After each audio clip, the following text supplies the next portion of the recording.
Hello guys, I'm back with weekend ముచ్చట్లు. So నేను ఈరోజు మీ ముందుకి ప్రాన్స్ పికిల్ తయారీ విధానాన్ని తీసుకొచ్చేసా.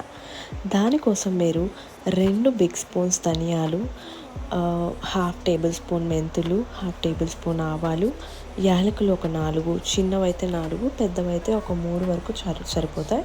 లవంగాలు 4 నుండి 5, దాల్చిన చెక్క 1. మీకు కావాలనుకుంటే ఒక హాఫ్ టేబుల్ స్పూన్ జీలకర్రను కూడా యాడ్ చేసుకోండి. ఇదంతా మసాలా కోసం. సో మెల్లిగా డ్రై రోస్ట్ చేసుకోండి. ఒక 3 to 4 minutes డ్రై రోస్ట్ చేసుకోండి. ఆవాలన్నీ చిటపట్లాడే వరకు ఉంచుకొని డ్రై రోస్ట్ అవ్వగానే దాన్ని మిక్సీ జార్లోకి తీసుకొని ఫైన్ పౌడర్ అయితే చేసుకోండి. నేను ఈ కొలతలు అయితే హాఫ్ కేజీ ప్రాన్స్ కోసం చెప్తున్నాను. మీరు ఎక్కువ క్వాంటిటీలో ప్రిపేర్ చేసుకోవాలనుకుంటే దానికోసం ఎక్కువ, అంటే దానికి తగ్గట్టు అడ్జస్ట్ చేసుకుంటూ మీరు ఈ ఐటమ్స్ అయితే తీసుకొని మంచిగా చేసుకోవచ్చు. సో ఇంకేంటంటే ఇది డ్రై రోస్ట్ చేసుకుంటే మనకి ఫ్లేవర్ మంచిగా తెలుస్తుంది అనమాట. నార్మల్గా వేసేదానికన్నా కొంచెం డ్రై రోస్ట్ చేసుకుంటే ఫ్లేవర్ బాగా తెలుస్తుంది, మసాలా స్మెల్ కూడా బాగా వస్తుంది.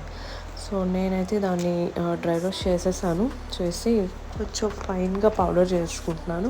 ఫైన్గా పౌడర్ చేసుకొని దాన్ని పక్కన పెట్టుకొని దీనికైతే మనం ఫ్రెష్గా అన్నీ పట్టుకుంటేనే బాగుంటాయండి. మసాలా అయినా సరే, లేదంటే అల్లం వెల్లుల్లి పేస్ట్ అయినా సరే, ఏదైనా కూడా ఫ్రెష్గా ఉన్నదైతేనే బాగుంటుంది. పచ్చడి కొన్ని రోజులు అంటే 2 to 3 months నిల్వ ఉండడానికి చేసుకుంటాం కదా నాన్ వెజ్ పికిల్. సో మనకి నిల్వ ఉంచుకోవడానికి అన్నీ ఫ్రెష్గా చేసుకుంటే మనకి కొంచెం ఎక్కువ రోజులు ఉండడానికి కూడా బాగుంటుంది. నాన్ వెజ్ పికిల్ ఎక్కువ రోజు మన ఇళ్ళల్లో ఉండదులేండి, ఎందుకంటే మనం నాన్ వెజ్ పికిల్ ఉందంటే ఏం లేకపోయినా అస్తమానం అదే తింటూ ఉంటాం. కానీ నేను సజెస్ట్ చేసేది ఏంటంటే రెగ్యులర్గా కాకుండా ఆఫెన్గా తింటూ ఉండండి. రెగ్యులర్గా తింటూ ఏంటంటే ఎక్కువ మసాలా వేస్తాం కదా దీంట్లో. సో దానివల్ల కూడా మనకి కొంచెం కడుపులో మంటగా అట్లా ఉంటుంది. సో ఎక్కువ కాకుండా అప్పుడప్పుడు ఆ నాన్ వెజ్ టచ్ కావాలన్న ప్రతిసారి తినండి, ఎక్కువ రెగ్యులర్గా కాకుండా. సో మసాలాలు నేను రెడీ చేసుకొని పక్కన పెట్టుకున్నాను. ఇప్పుడు ప్రాన్స్ మంచిగా క్లీన్ చేసుకోవాలండి. ప్రాన్స్ క్లీనింగ్లోనే ఉంటుంది మొత్తం. చికెన్ కన్నా ఈ సీ ఫుడ్ ఐటమ్స్ ఏంటంటే క్లీనింగ్ చాలా అవసరం పడుతుంది.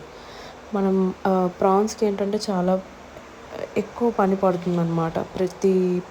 ప్రతి రొయ్యని తీసుకొని మనం దాని బ్లాక్ వెయిన్స్ తీసేసి అప్పుడు మంచిగా క్లీన్ చేసుకొని యూజ్ చేసుకోవాలి. ఆ బ్లాక్ వెయిన్స్ ఉంటే ఏంటంటే చేదుగా అనిపిస్తుంది అనమాట, అంత టేస్ట్గా ఉండదు.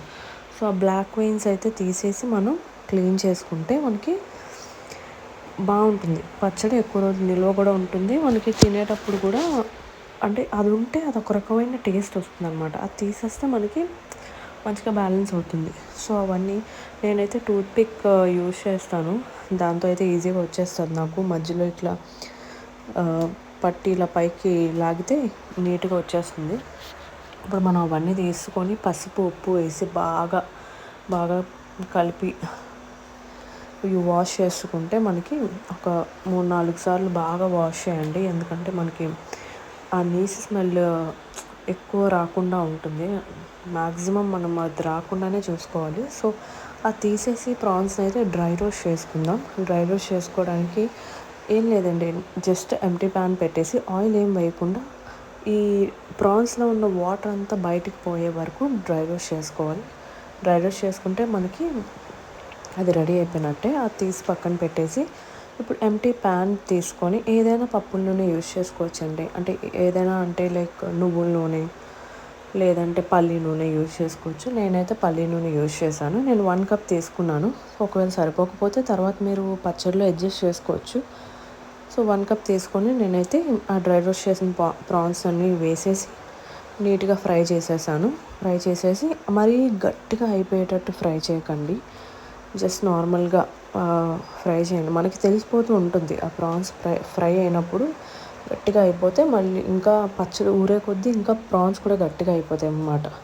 సో అలా కాకుండా చూసుకొని మంచిగా ఫ్రై చేసుకొని తీసి పక్కన పెట్టుకుని అదే ఆయిల్లోని 2 big spoons అల్లం వెల్లుల్లి పేస్ట్ కూడా ఫ్రై చేసేయండి. పచ్చివాసన పోయేంత వరకు ఫ్రై చేసేసి దాంట్లోనే ప్రాన్స్ యాడ్ చేసేసి మీరు దాన్ని కూడా అది కలిపి మసాలా దానికి పట్టేలా కొంచెం అటు ఇటు కదుపుకుంటే మంచిగా ఉంటుంది. దాని తర్వాత మనం ప్రిపేర్ చేసుకున్న మసాలా పౌడర్, ఇంకా 2 big spoons salt, 2 big spoons కారం వేసుకోండి. సాల్ట్ కొంచెం తగ్గించి వేసుకోండి, ఎందుకంటే మీరు టేస్ట్ చూసాక ఒకవేళ తక్కువ అనిపిస్తే సాల్ట్ అడ్జస్ట్ చేసుకోవచ్చు, లేకపోతే మళ్ళీ ప్రాబ్లం అవుతుంది. సో కారం పర్లేదు, కానీ సాల్ట్ మాత్రం కొంచెం చూసుకొని వేసుకోండి. అది నేను సజెస్ట్ చేస్తాను, ఎందుకంటే నేను ముందు ఒక పిక్కల్ రెడీ చేసినప్పుడు అట్లనే సాల్ట్ చూసుకోకుండా కొంచెం ఎక్కువ అయింది. సో అది అంటే లాస్ట్లో మనం లెమన్ జ్యూస్ వేస్తాం కాబట్టి కవర్ అయిపోతుంది.